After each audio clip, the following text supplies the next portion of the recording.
Good morning. Good morning. We have another hearing today for Mandy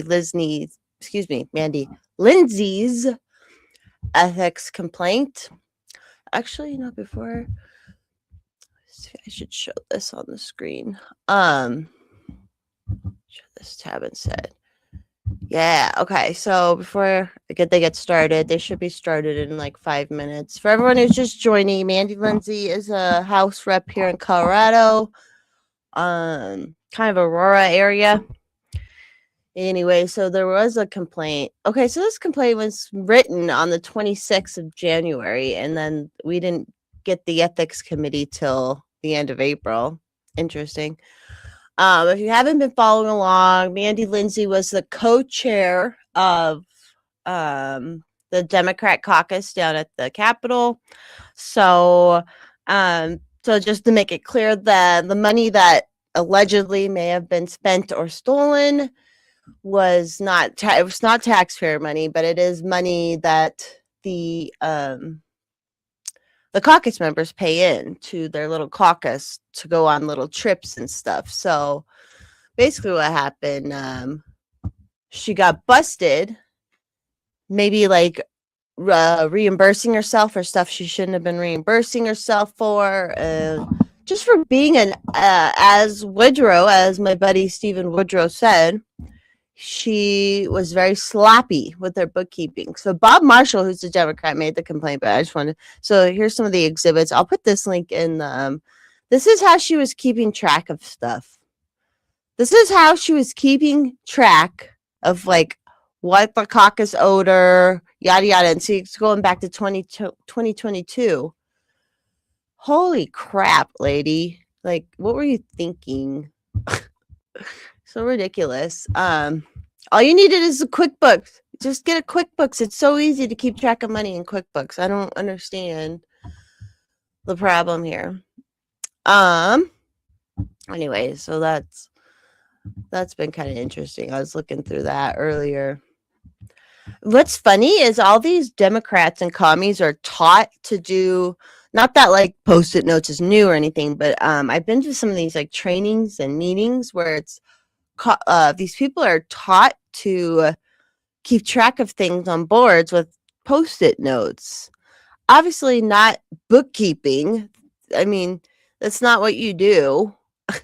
And why is there so, if they have their own debit card for the accounts and stuff, so it's just out of control. And these are people making laws. These are the people making freaking laws for us to live by. You gotta love it. Hi Eric.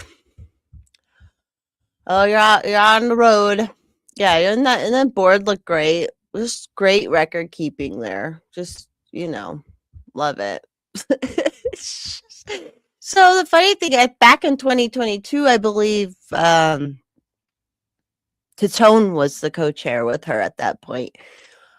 Brian Tatone, and he apparently, we found out last meeting, he had gotten his wallet stolen and that had the debit card for this caucus stuff anyways. And it sounds like they don't have a ton of money in here as it is in the petty cash account, but the whole point of having a petty cash account is so that you don't have to it's so you can use that money, not use your own money and just pay yourself back with the petty cash account. Like it's so silly. Okay, it still hasn't started yet. Sometimes I start early. Let's see what else she got in here. This is just so confusing. Oh, is this her response? It doesn't say who that is. It's just not that hard. I don't know, but I used to do bookkeeping, like I said, and it's just, you should just stay on top of it and not have freaking post-it notes. Totally great record keeping, Eric, but crazy.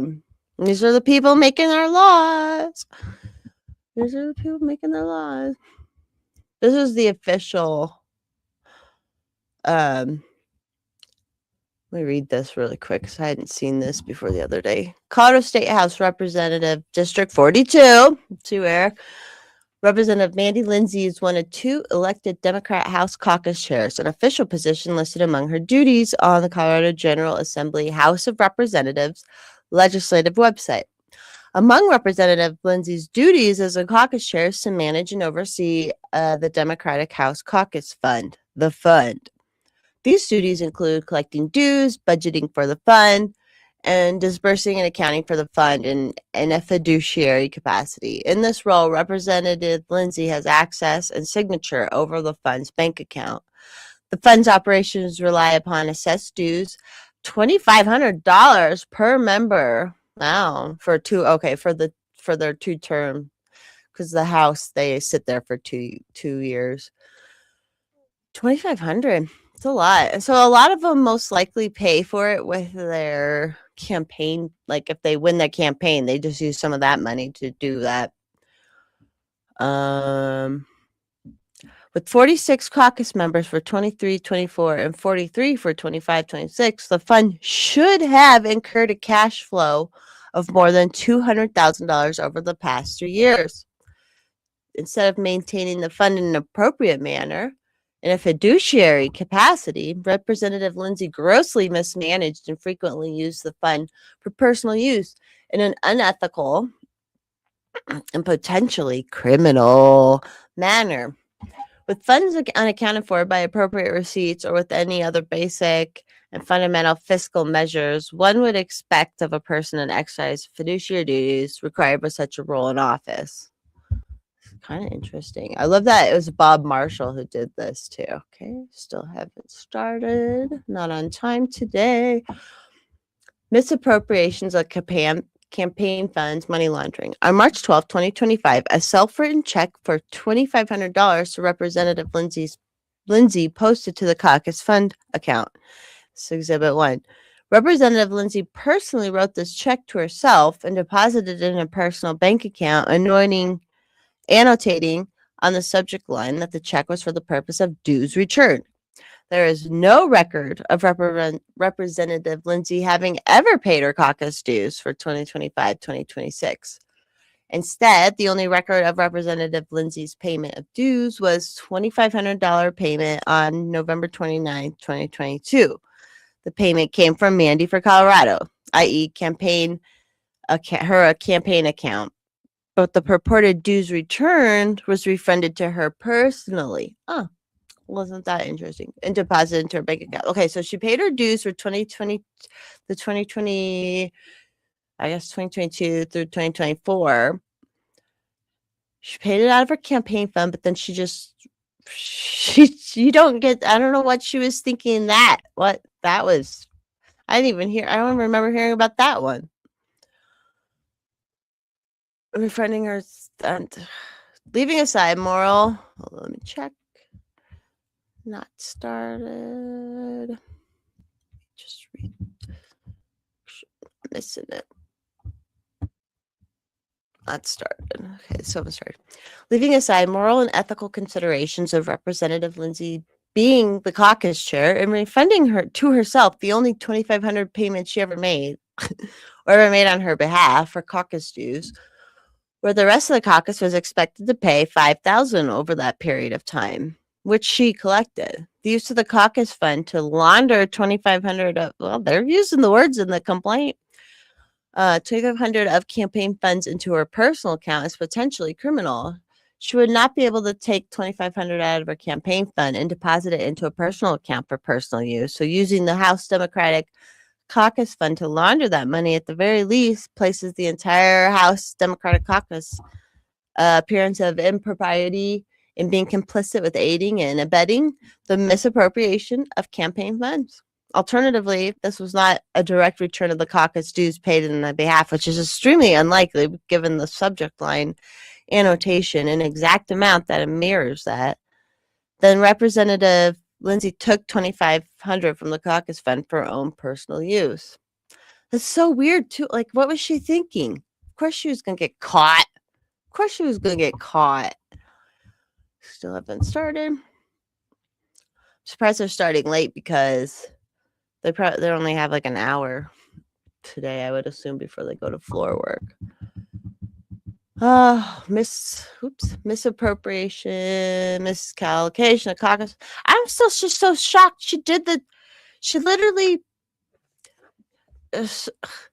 I'm just wondering in her mind, like McCormick, the chair, McCormick's like, as a person, I understand what maybe happened. I don't understand what maybe happened. Like, that would be like me using my campaign funds to pay, but you can use your campaign funds to like pay certain things like that. But to pay yourself, like, what, paying her, she just thought she could just like reimburse herself for, did she think she was getting she got to belong to the caucus for free? I don't understand. That's just like flat out. That right there is just flat out theft. Okay, here, I think we're starting here. Here we go. If anyone's in the chat, let me know if you can hear it. They're not saying anything yet. She's retarded. She is retarded. And apparently she's like broke. So a lot of people were looking the other way because she's broke. Okay, well, why are these broke bitches making law? House Committee on Ethics will come to order. Ms. Berger, please call the roll. Representatives Garcia-Sanders. Can you guys hear that? Present. Mabry? Here. Woodrow? Here. Soper? Excused. Madam Chair? Here. Oh, so All right. excuse. Thank you all for being here. Great, we W. are here to review some more of the evidence that has come in over the last week, as well as I think it's important that we dig in a little bit to Representative Lindsay's response. I do want to report that Representative Soper is here now, and He's here.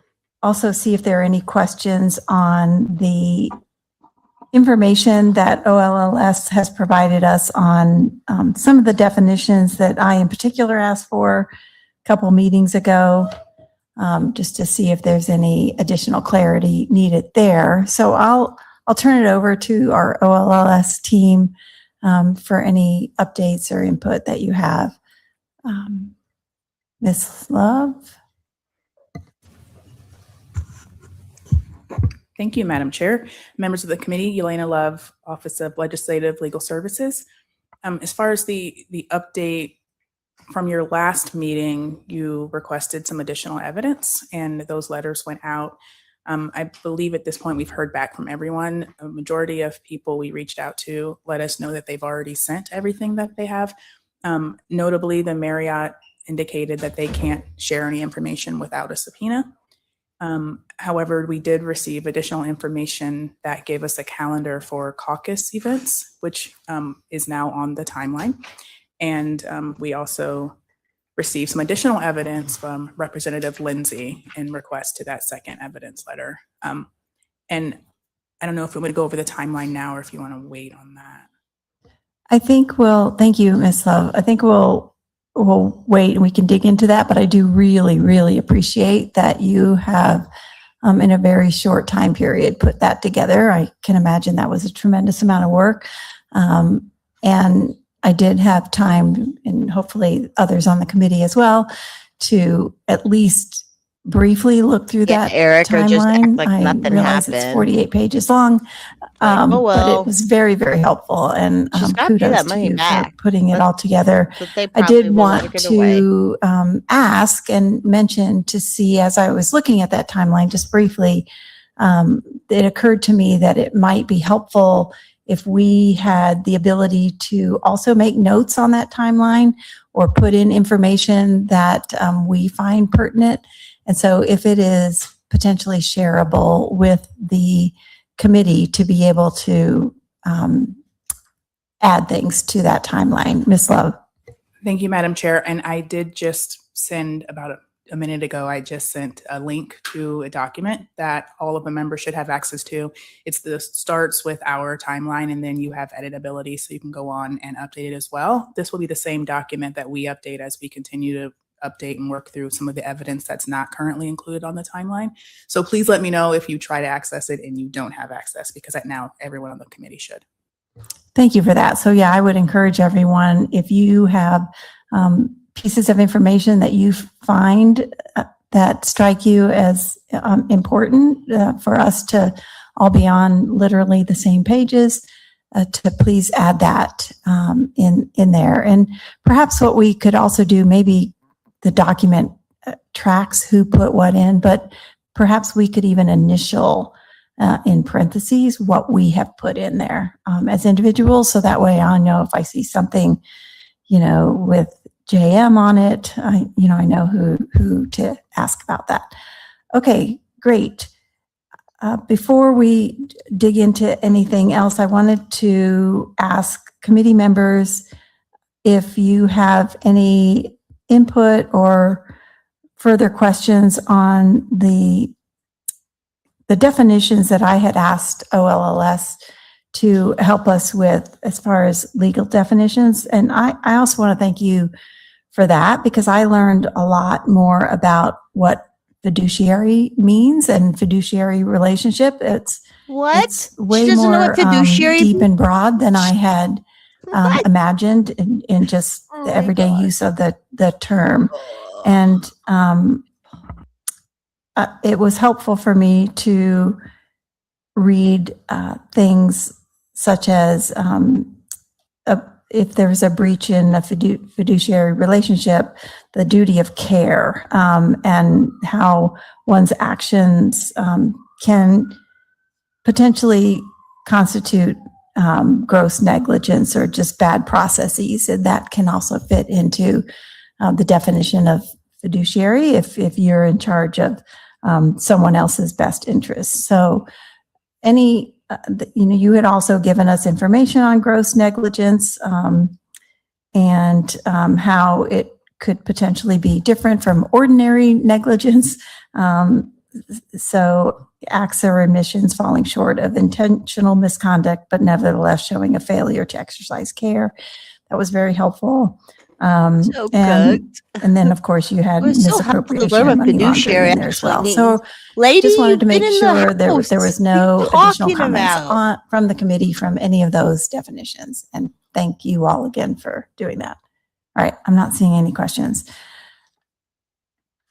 Next, I thought I would just go back to our charge here as a committee, what our duty is here. And again, bring us all back to, we're looking to see if there's enough evidence to support a reasonable belief or probable cause that an ethics violation has occurred here.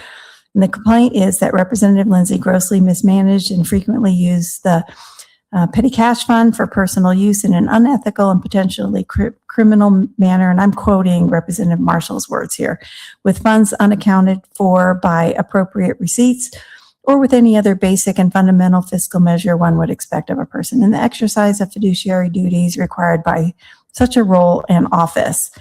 And further into his complaint, the categories were, number one, misappropriation of campaign funds or money laundering, and that has to do with the $2,500 from the campaign account with reimbursement to a personal account. Number two, misappropriation, misallocation of caucus funds. This had to do with the $6,358.68 that was originally tied to caucus retreat charges, thought to be on a personal card when not found to be the case, were retained to reimburse money spent over time from a personal account.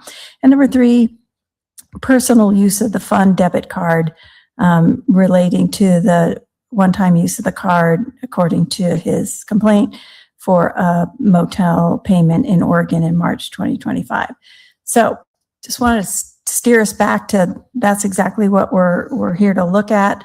I wanted to open up the committee discussion on, specifically, we haven't dug into or discussed in detail at all Representative Lindsay's response. Even though we had it, we didn't take the opportunity to look at her response, and I wanted to be able to do that today with committee's input. So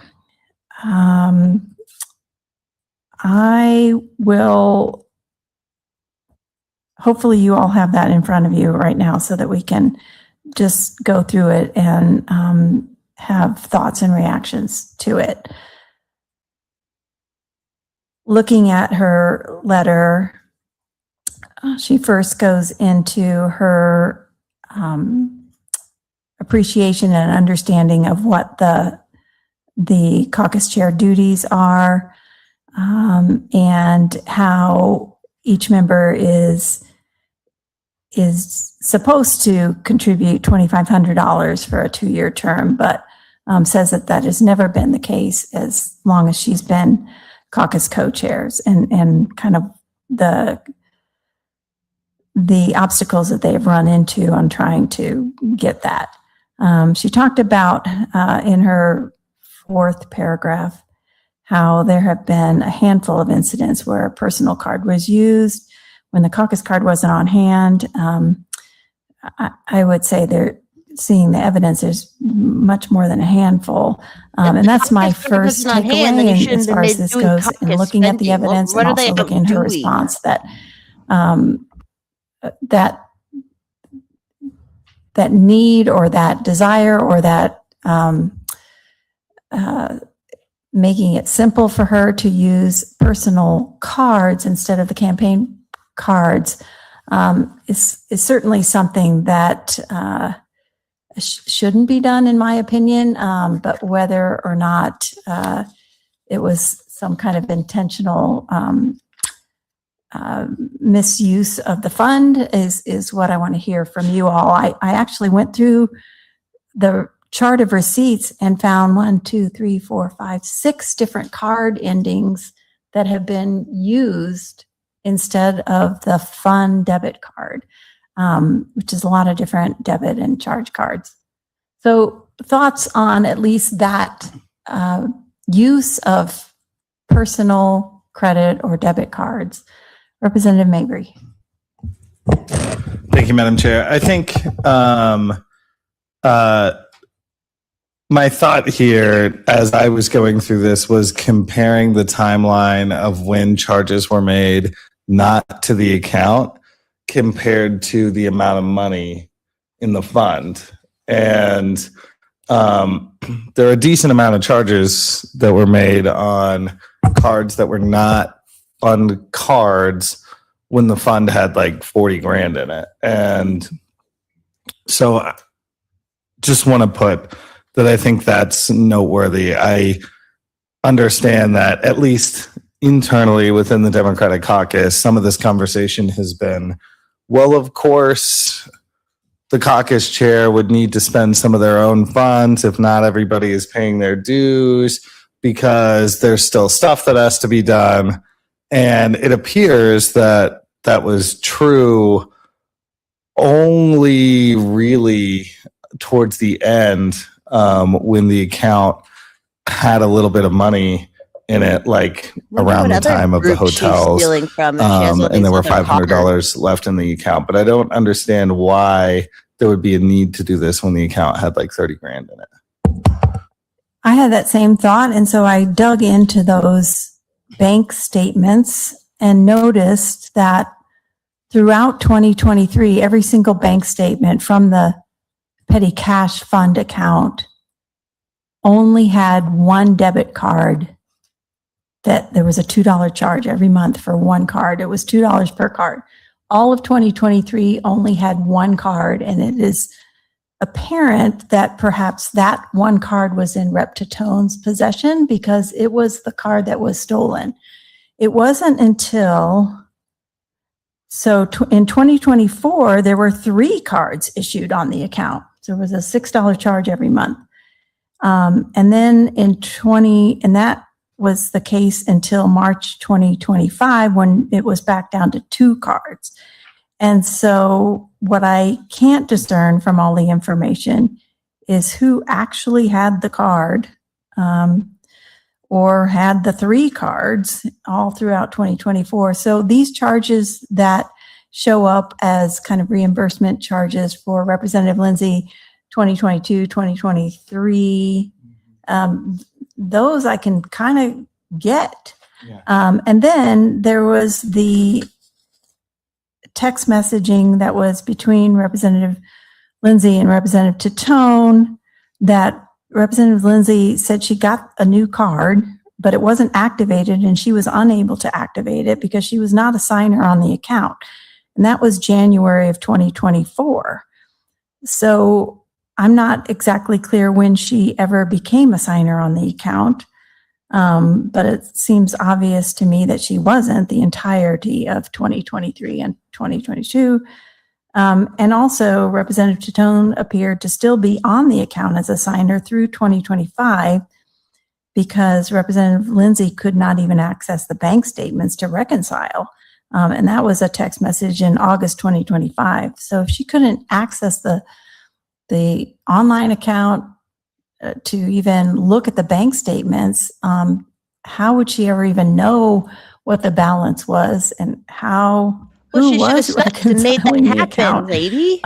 Excusing her like Representative Tatone had a spreadsheet from the end of 2022 to February 2023, but that's also not a lot of time and kind of incomplete. So I still have unanswered questions, but also know that there is some evidence that perhaps she couldn't see the balance. She couldn't know and was driving blind and why didn't she say something on her card? Why didn't they fix it? Yeah, why did she steal money instead? Just to finish my thought there, if she didn't have access to the card, then that does explain it, right? If only Tatone had access to the card, then, there obviously would be instances where, she would need to do something before an event or a caucus breakfast and, maybe can't meet up with Tatone at 6 a.m.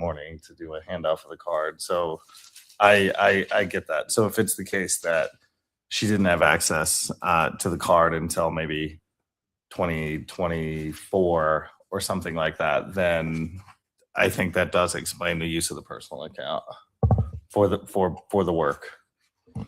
Yeah, so it looks like she may have gotten a card in 2024, but still did not have access to the bank statements in August of 2025.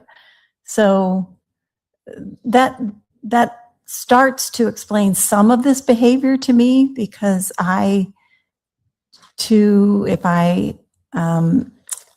looking at Representative Lindsay's how does that, I muted it for a second. How is that understandable to you, lady? This is making it worse now. If she was like, well, I didn't have access to the account. Or caregiver type things. Anyway, anyone else, as far as this particular point about using her personal card, that actually wasn't part of Representative Marshall's. He didn't complain about her using her own card, but it is part of the story here. So Representative Garcia Sander. I hear, thank you, Madam Chair. Good morning. I hear that, and I understand how that could all roll out. I guess I am curious, how many months passed by? I mean, if I use my debit card and never check my balance, like, how do I know I still have money in there? And so I didn't see any evidence really, other than that brief exchange in the email between Rep. Lindsay and Rep. Tatone about like the urgency in getting access to the account and understanding what balance does she have to work with. And so I guess I'm curious about why there wasn't an urgency to get her access to the account and to know how much the balance was, so that you're not just using a debit card and waiting until you get a zero or a notice. Where's that information going? I mean, if she would have gone into the negative, where is the electronic access the only place she would have known that she would have had a bounced check or a declined debit? Yeah, that's hard to know. And it's hard to know because we can't see evidence of any communication that was happening between whoever had access to the balance and the online account. We that may be one of those questions we're not able to fully answer.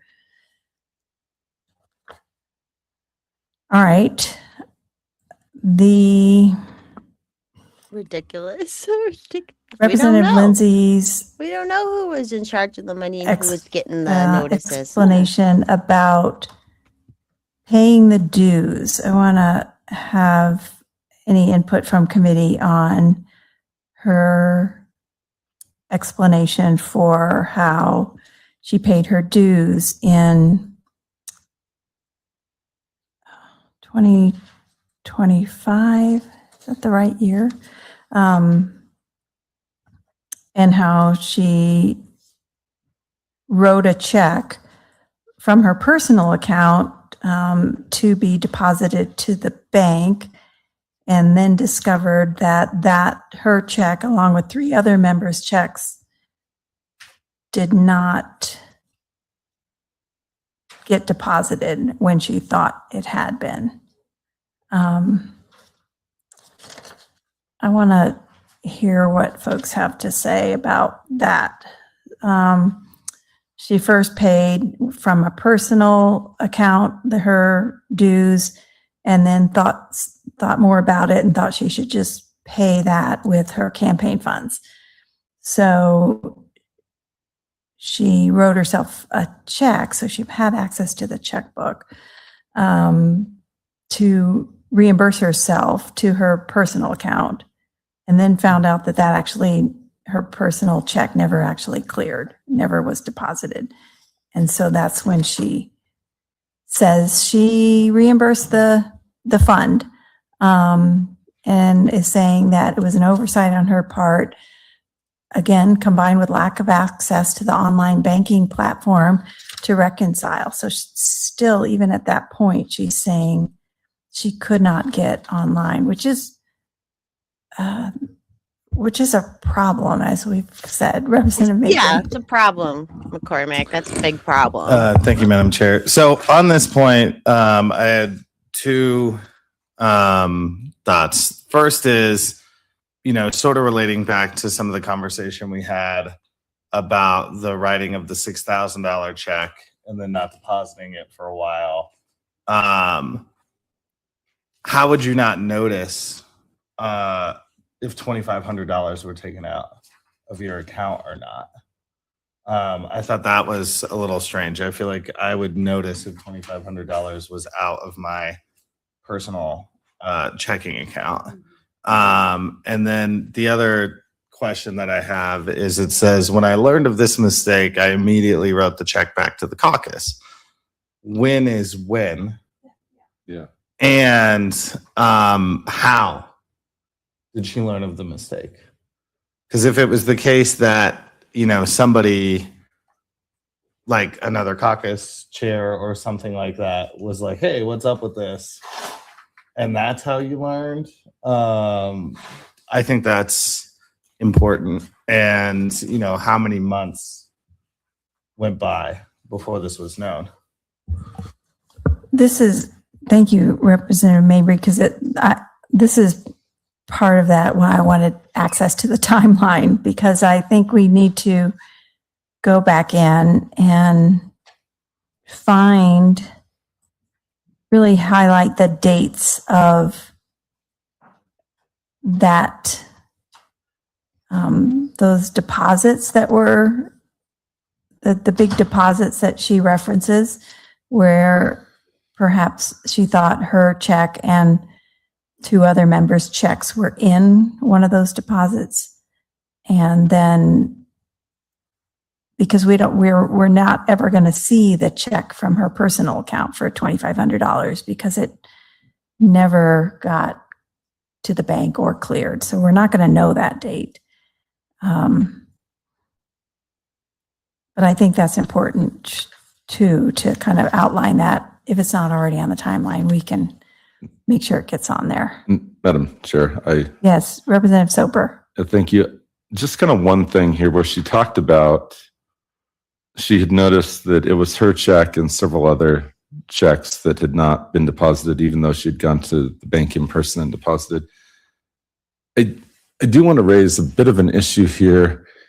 it's one thing if she had said she had done like a night drop or the remote check deposit. Sometimes checks don't make it through because the image is of poor quality. But it's odd to me that if she specifically called out going in person to deposit the checks.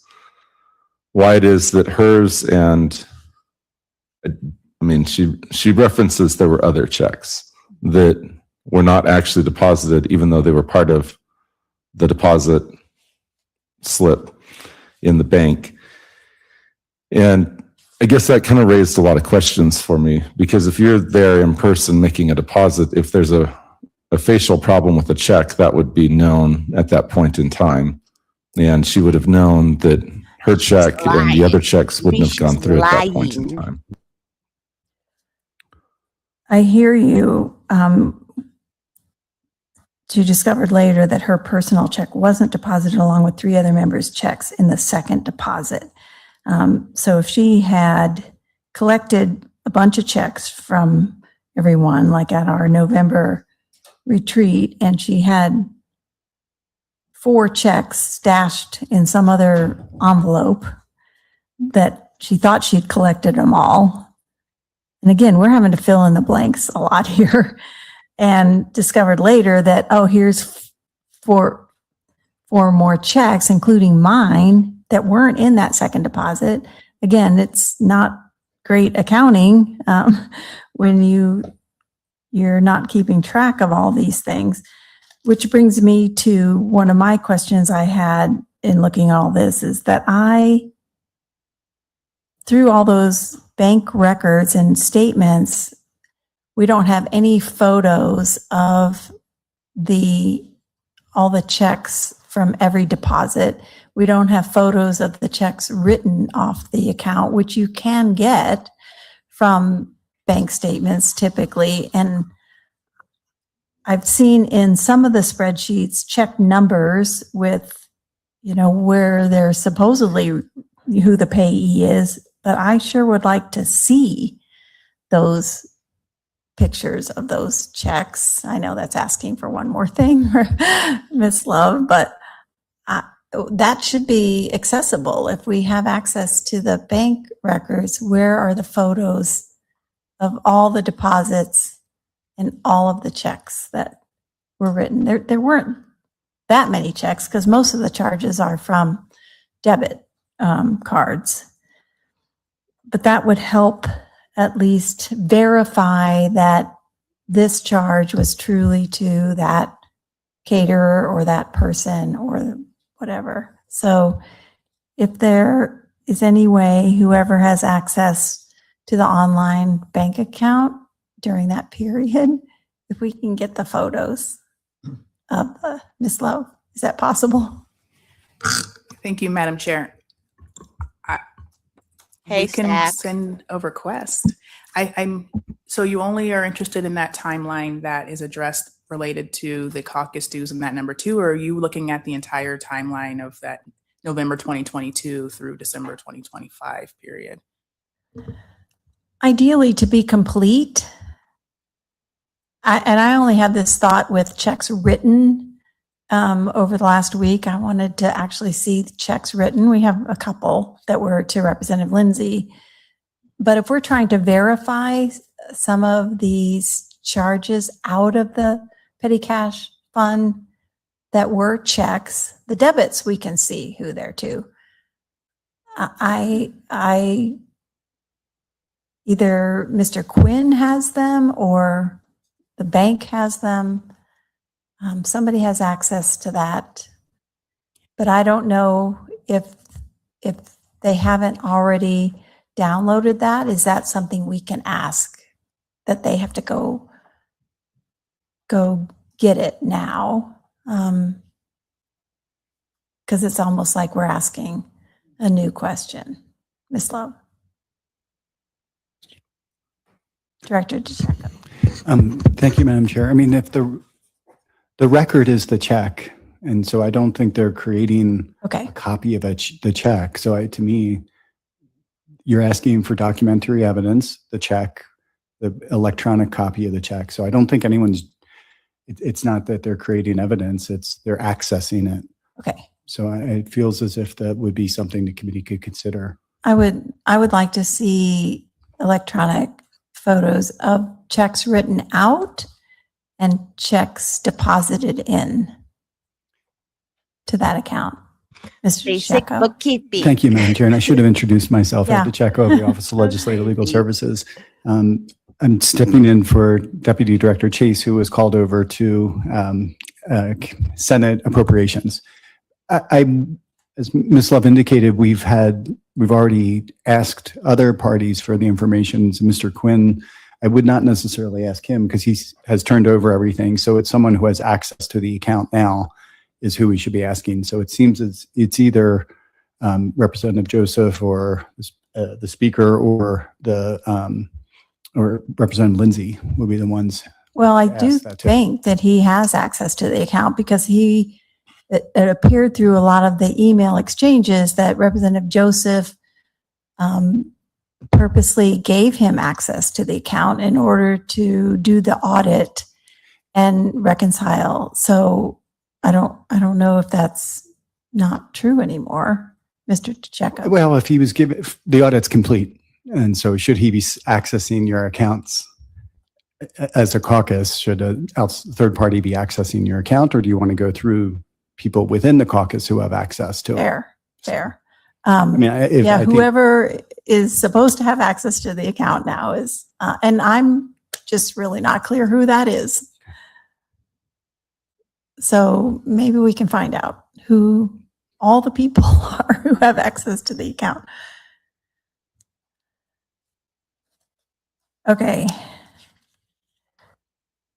Yeah, that might be a good thing to know. Who has access to the account? This is just a question relevant to this bullet point, and I'm admitting here I haven't memorized every single record, and just curious if any member of the committee has seen this. I have seen the check that was written to Mandy Lindsay for the dues return. I don't remember seeing an image of a check returning the return, right? Because the answer says when I became aware that check never cleared, I immediately remedied the situation, or maybe she didn't cash the check. But what evidence do we have of the second part of that statement that the money was paid back by Mandy? Is it? Oh, okay. I think that it is Exhibit 4. Okay, Exhibit 4. Got it. All right. Thank you. You bet. Exhibit 4 with a check dated April 21st, 2025. Maybe that's already in our wonderful timeline, but we can double check and make sure that it's in there. And then, but you're right, that takes us back to kind of the discovery of the mistake.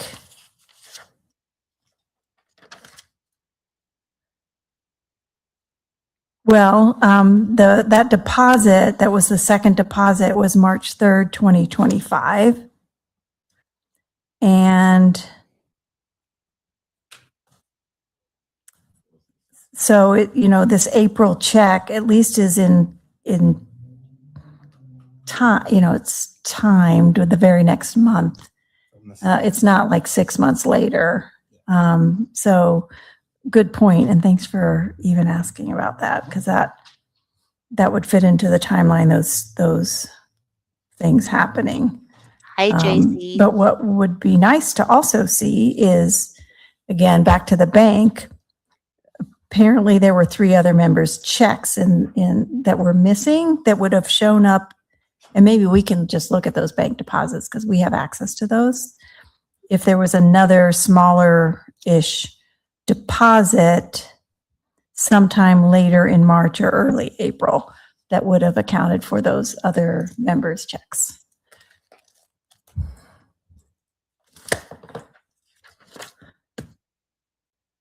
Okay.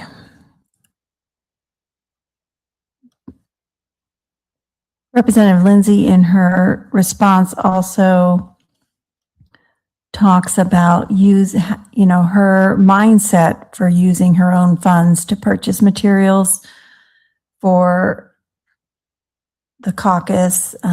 She states that she did this thinking it was not inappropriate at all, and thought it wouldn't be frowned upon, and it was just her way of being able to perform her duties as she saw fit. So she goes into an explanation about that, and also refers back to the incident with the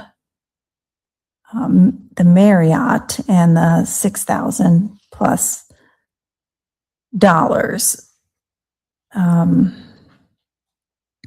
and why she decided to keep that, even though the memo had already said. And I know, Representative Mabry, you had discussed this timing of if you were concerned about the timing of getting that check to the bank to cover what you thought would be your credit or debit card on file with the Marriott.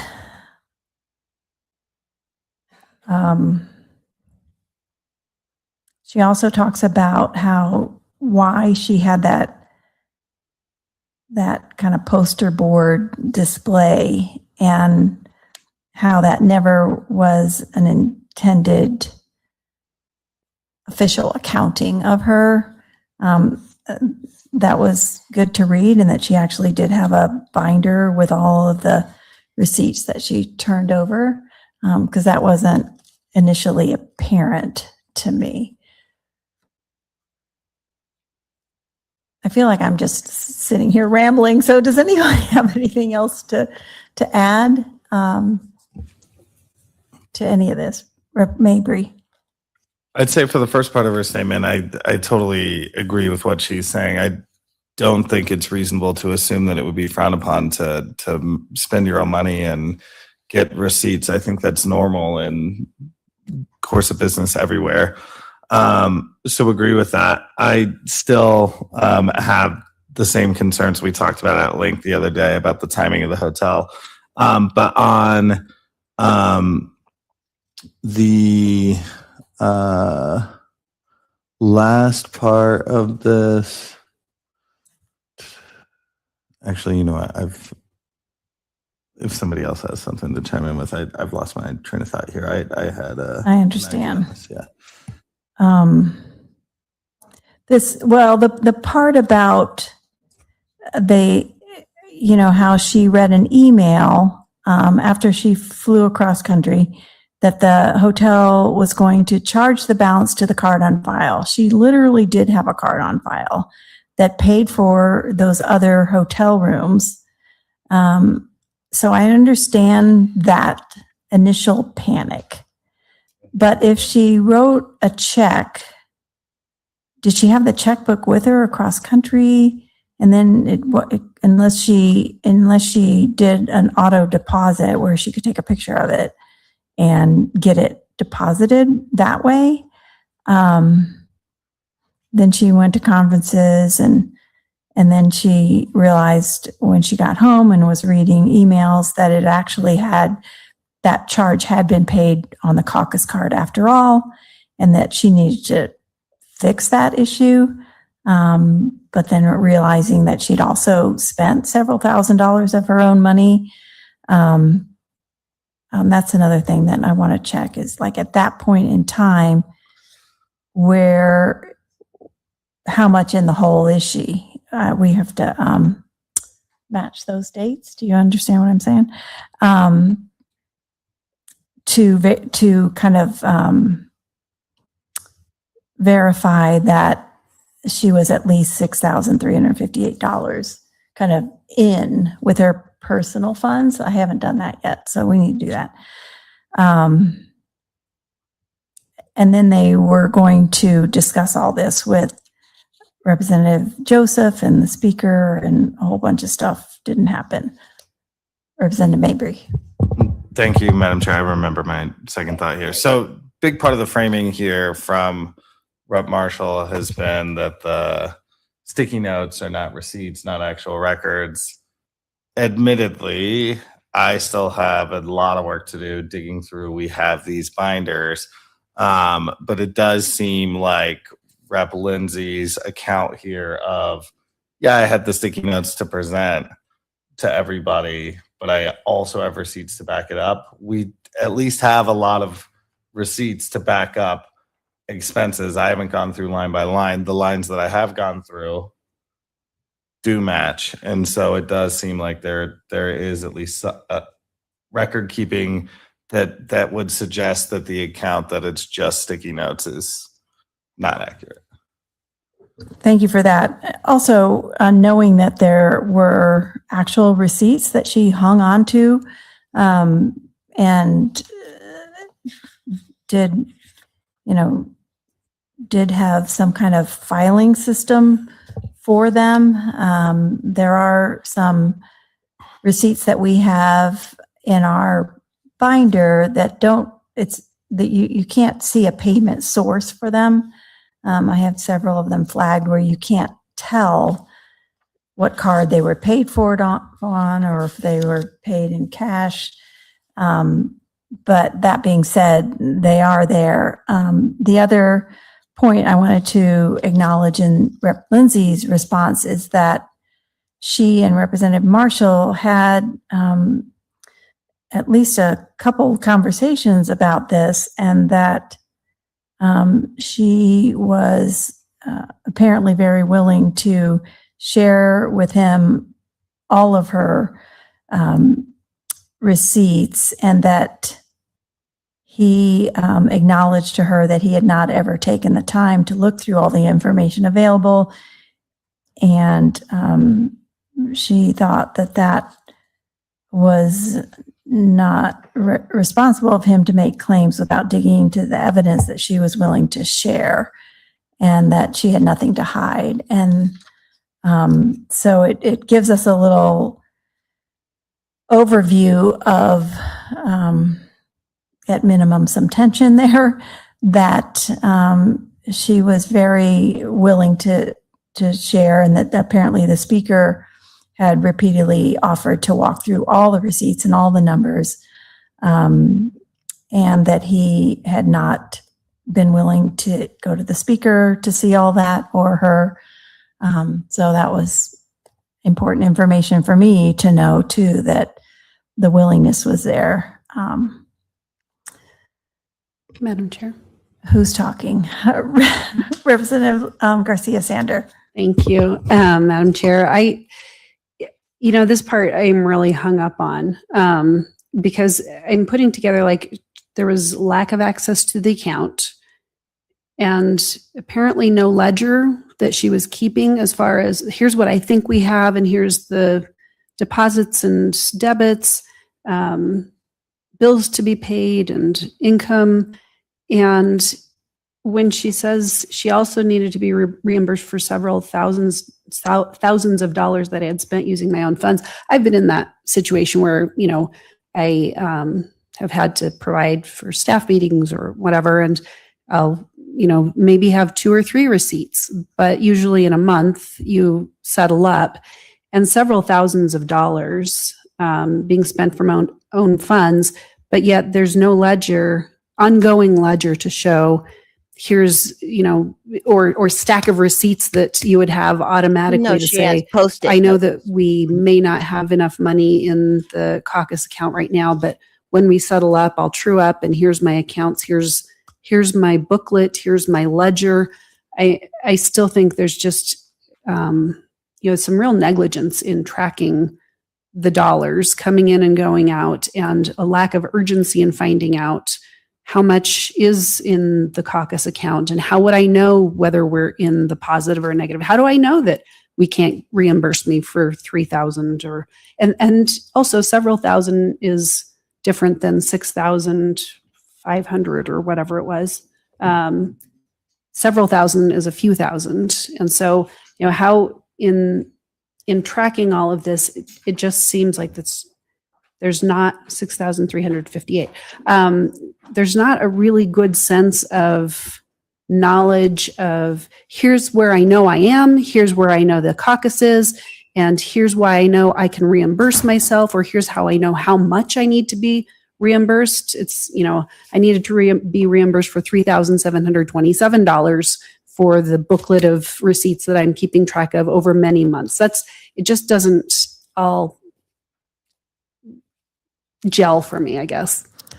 I agree that there is evidence of mismanagement here.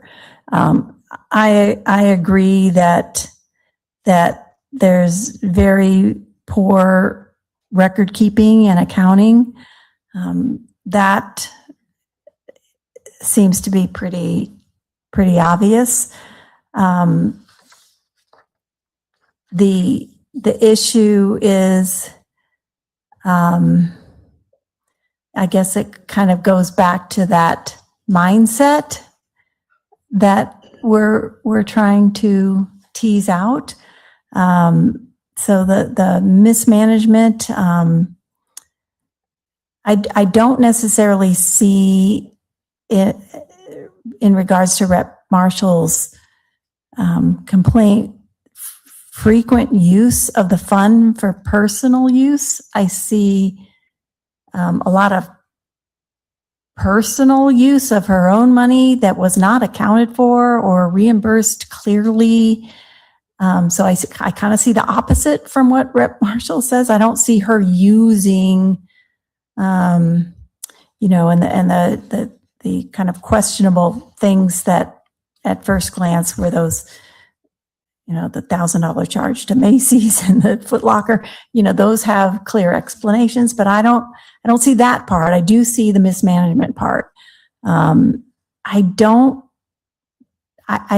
not clearly getting a feel of criminal intent here. I see just a lot of messy taking care of funds and a clear accounting that it would be the expectation, as we've all discussed. Good morning, Representative Woodrow. Good morning, Madam Chair. Good morning, colleagues. And again, I was taking my kid into school. Really appreciate the conversation, and I agree with basically 99% of what's been said. Just starting with the chair's last comment, I think the answer is we don't know about intent. And that's, so I think we would all agree on some sort of just base level that there is exceptionally sloppy bookkeeping going on. It is a scrambled egg, to use a breakfast metaphor, because I just ate. And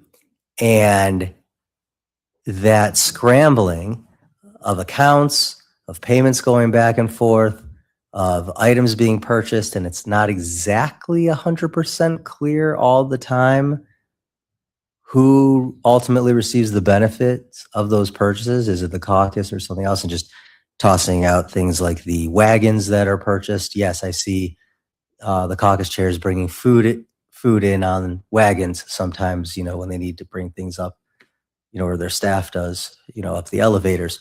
Who holds on to those, and where do they go when Rep. Lindsay is no longer caucus chair, assuming that happens someday?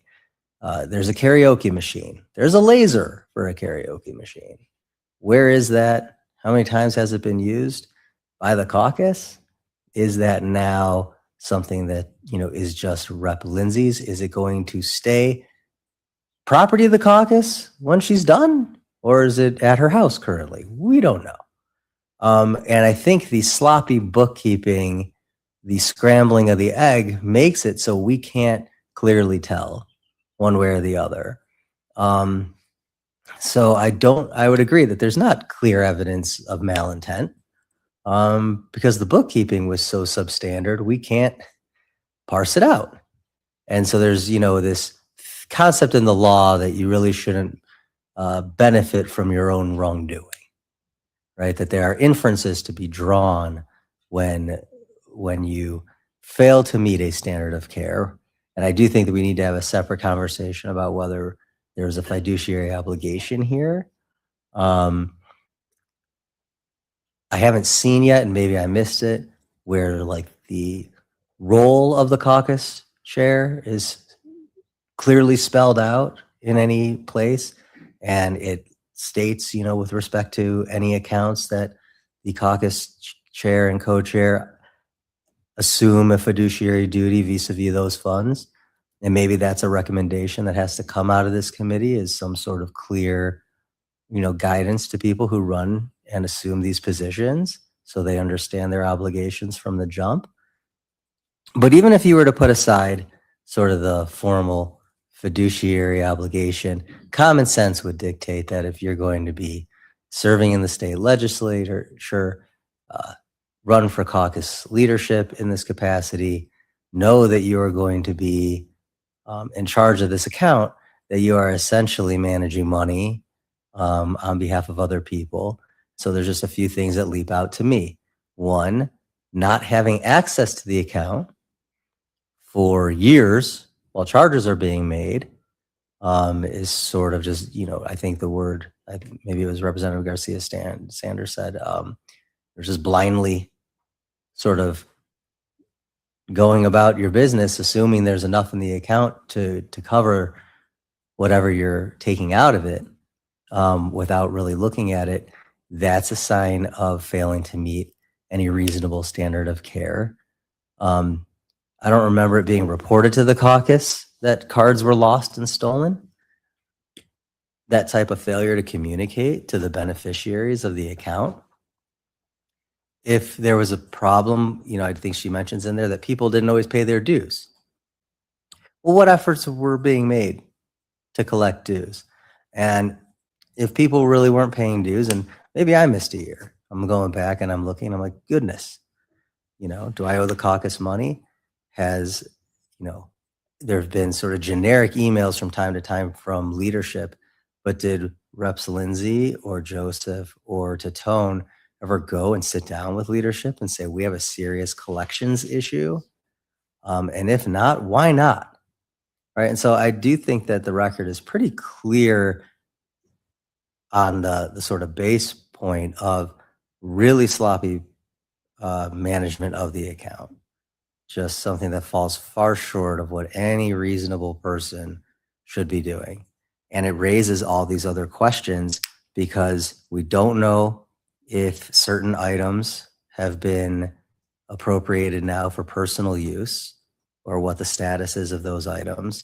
We don't know. It's like the paradox of the observer. Had there not been this ethics committee, is the very fact that we have formed going to change the outcome of whether some of those items would remain in the caucus or not? We've got really weird things like in the spreadsheet. Notice that I assume that this spreadsheet is from Representative Lindsay, the one that sort of lists out all the reimbursements. Well, this actually was put together by OLLS not us. Not the timeline, just this. Oh, yes. This was you all? No, they just numbered it for us and then numbered the receipts that go with it. It's from Rep Lindsay. Correct. Right. And so she's characterized $925, 3 different payments, $2,500 and $800 as loans from her to the caucus. Yet when Mr. Quinn does his reconciliation, he gives her credit for having paid those monies back to the caucus. Well, there's a huge disconnect there. Is it money that she's due back, or is it money that she gets credit for paying in? Right? According to her own spreadsheet, they were loans, indicating that she expected some type of getting that money back at some point down the road. And to the extent she's loaning the caucus money, what are the terms? Right? Is this an interest-free loan being provided by a caucus member? And Rep Mabry, you just brought up the payments of the $2,500 in caucus dues. I would note that in the reconciliation we have, she gets a check, I think, in March, right? And then it's in April. That it's like she's paid in March and then pays it back in April. Something to that effect. Let me take a look. Yeah, that's what we had discussed earlier, that she wrote a check in March that apparently did not get deposited along with 3 other members' caucus dues.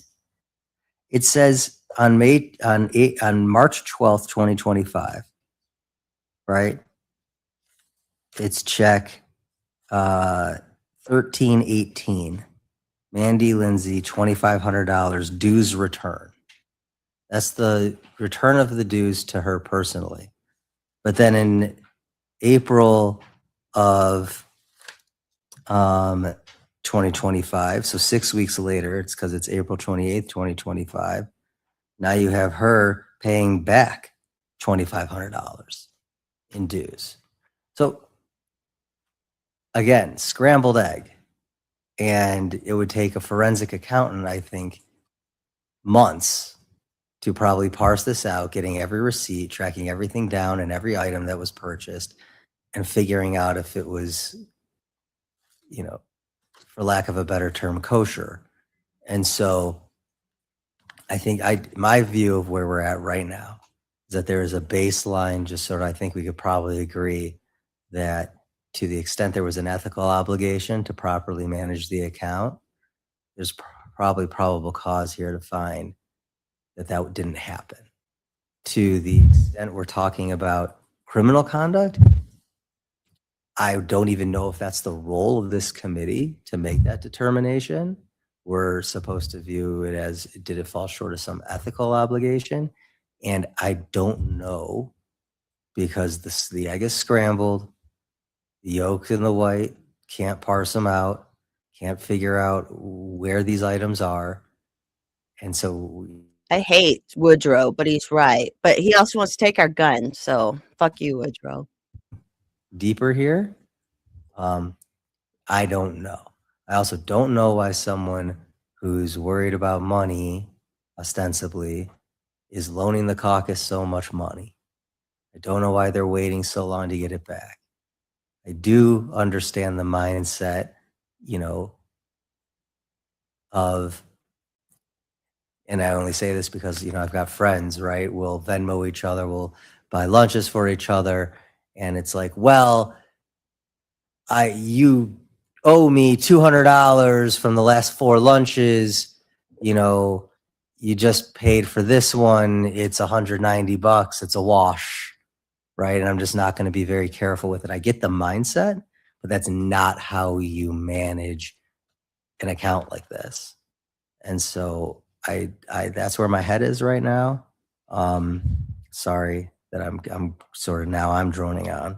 Well, that's okay, because you needed to catch up with the rest of us. So Okay. I want to use your scrambled egg analogy, because you kind of were almost going there. I also want to acknowledge that with the scrambling of the egg, there were at least 3 cooks in the kitchen that I want to acknowledge over this period of time. We had Representative Titone, we had Representative Joseph, and we had Representative Lindsay, all having a part in this not well-managed fund. It wasn't solely one person. Because they're dummies. They're dummies. There's evidence of that kind of, I they think, should have over no this power or control over entire anything time, and ever. probably They're idiots. years before that, we have not, and you're right, Representative Woodrow, the cat probably is in the box if we were to open it and look in there. But it could be that this whole inquiry is going to set off, hopefully, a brand new page and chapter, which I'm sure everyone will welcome. But there was a lot of mismanagement, I think, of this fund, and probably personal things reimbursed that we're not going to know about, and that's not our duty here. We only can look at what we can look at. according to the complaint. Representative Garcia Sander. Thank you, Madam Chair. I guess to that point, it seemed from the email interactions that once Rep. Titone was taken off, Rep. Titone was like, hands off, like the fiduciary responsibility was like, I'm out. And it seemed like in the emails that I still don't understand, and maybe I missed it, if Rep. Joseph actually has any hands on the accounting at all. I think she's been brought into like the account statements. I think she's given that access, but I don't know that she has a card or has been managing any of the debits and deposits at all. It doesn't, that wasn't apparent to me through the emails. Thank you. Which is why I brought up the lack of clarity on who has the cards, because Rep. Titone still had access to the account, still was like the one letting other people in somehow. And then it was Rep. Joseph that helped Mr. Quinn get in. So you're right. There's a lot of muddiness to who is doing what, who has access, who has the card, who's paying the caterers. I don't know if we've got all that we've got, I think. And but you're right. There's going to still be a lot of unanswered questions, which is why I think there were many cooks in the kitchen, whether they're breezing through the kitchen or somebody over here had their hand up. Rep. Woodrow. Oh, sorry, Rep. Soper. Sure. So really appreciate that comment, that line of sort of inquiry. I think that, starting with Rep. Joseph, it would seem to me, just from what I'm teasing out of the communications, is that she stepped into the role and started, smelling something fishy in the kitchen, right? And has been, that was really the impetus for a lot of this coming to light. Is my view is, she comes into the kitchen, she's like, are those rat droppings? And people are like, no, don't worry about it, it's not rat droppings. And she's like, no, I think we need an inspection, I think we need to figure this out. And that, my read of things is that created a lot of tension amongst the kitchen staff.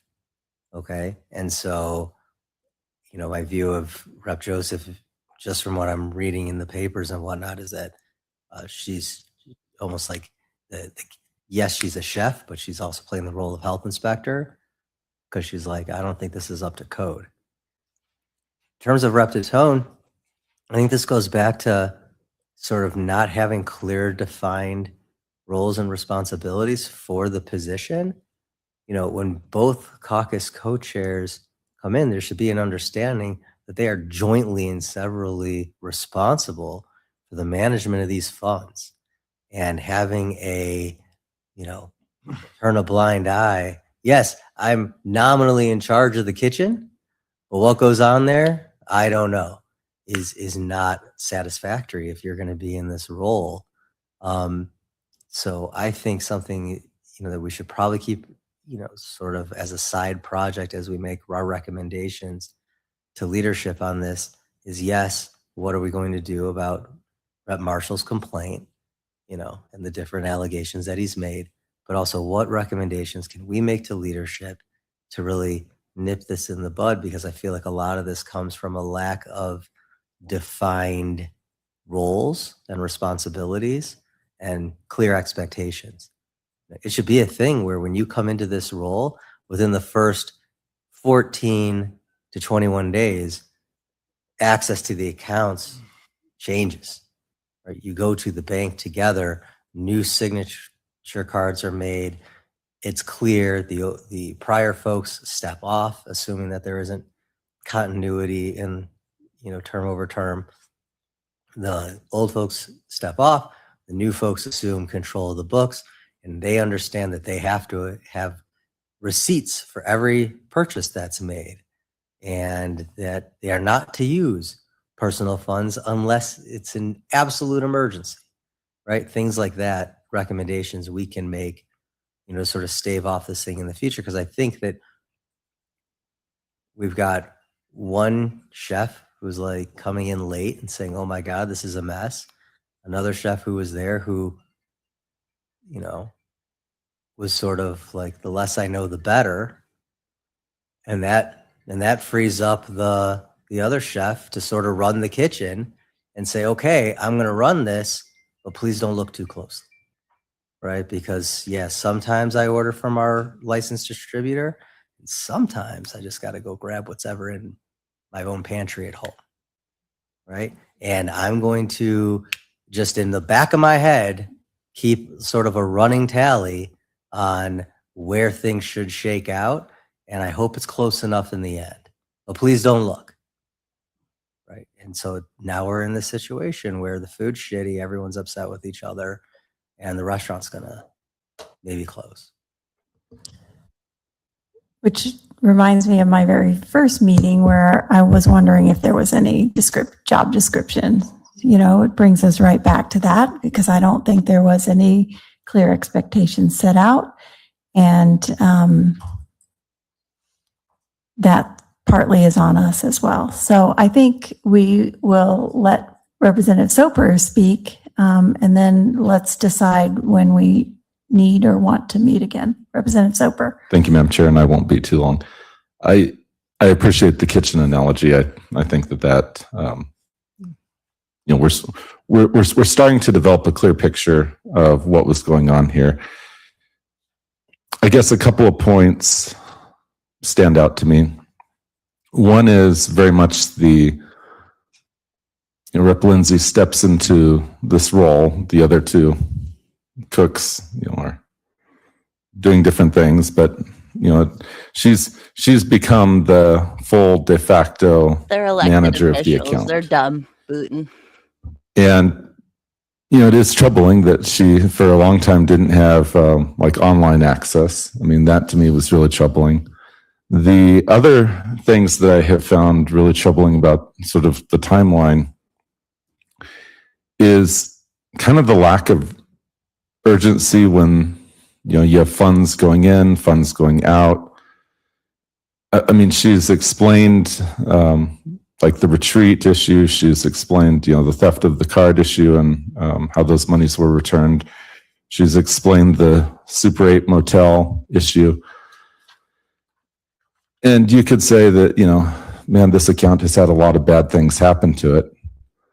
But when you also have sort of this lack of taking the responsibility of monies, particularly monies that are not your own, as being important, it starts to illustrate falling below a standard of care. And, whether it's just sloppiness, we would classify that probably as negligence.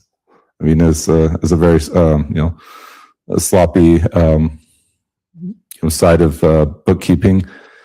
But there definitely seems to be a picture here, and I don't know that Rep. Lindsay, would be the only one involved, because I mean, we obviously have Rep. Tatone, Rep. Joseph.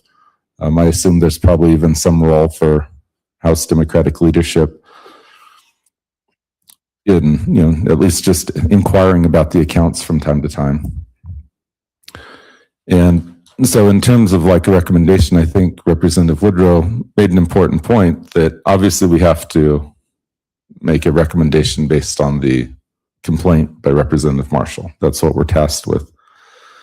But I think a secondary recommendation could be kind of general findings that we recommend really for both caucuses, that as the caucuses or maybe even, nonpartisan caucuses emerge, that there is a reminder that, this is a account that you need to manage with the utmost good faith, with fiduciary responsibility, to think of it in terms of all the rules that are laid out both in statute and in the common law.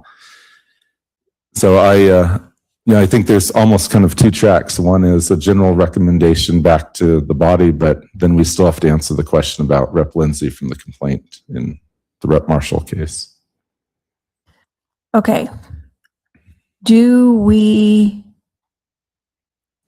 want to meet in 24 hours, or do we want to wait till Monday and further do our own exploration of the evidence that we have? Perhaps we can get photos of these bank records. And again, I want to make sure that we're being complete in our looking, and if that's available, I still think it would be a good part of the record. Representative Mabry. I have two bills up today. I'm not going to be able to do any extra research before tomorrow and would appreciate Monday. I was thinking Monday myself, only because I don't know what else we would be saying tomorrow. And I think we've had good discussion today and a lot to absorb. So Monday morning, there's probably a good chance that the majority leader may have us not start at 10, but at 9. I would suspect that she might do that. So in that mindset, let's say 8. And then if it changes, we can change as well. Is that good with everyone? All right, good. So any further comments from OLLS? All right, thank you all very much. We will adjourn for today. Okay, so that was the end of that one. Nothing more came out of it either. It was just all the crap, but yeah, so that's the third one. So now they're going to have a fourth one on Monday, and basically the session will be over at that point. Yeah, kind of ridiculous. Kind of just sad. And this is the Democrats caucus, but this, I'm sure the same stuff's going on the Republican side, if not as messy. It sounds like they don't have as much stuff, as much, what's the word I'm looking for? Like they're a mess too. They don't have like a QuickBooks for it. Like, just get a QuickBooks. It's easy to keep track of shit that way. Yeah, they are. They're gonna, it's just like Weinberg. They're gonna say, oh, he did do this stuff and it's bad, but nothing will come of it. Because that's what happens. And that's why I think that's why they kind of like, why the Democrats kind of weren't paying attention to Weinberg as much, is because they knew this was happening on their side. And so they were kind of hoping for just to keep hush hush on both of them. But Weinberg's back to being, once he's done with session, he's back to being Larimer. I should have done videos on his complaints. I should go back and do that maybe, because that guy's a bad guy. That guy is, and now he's the chair of the Larimer County GOP again, and he's like, this is so bad. He's like spying on people with IT, makes keys. He made a key at the Capitol, made a copy of the master key somehow, and like, I don't know, he's spying on everybody. But all right, well, that's the end of that one. I guess next time will be Monday. I'll try and do this again. I'll either stream it live or record it and stream it a little later. Sometimes it's easier to record it because then I can stop it more and talk over it. But thanks for tuning in, and we'll talk to y'all a little bit later. Hi, Q. Bye, Q.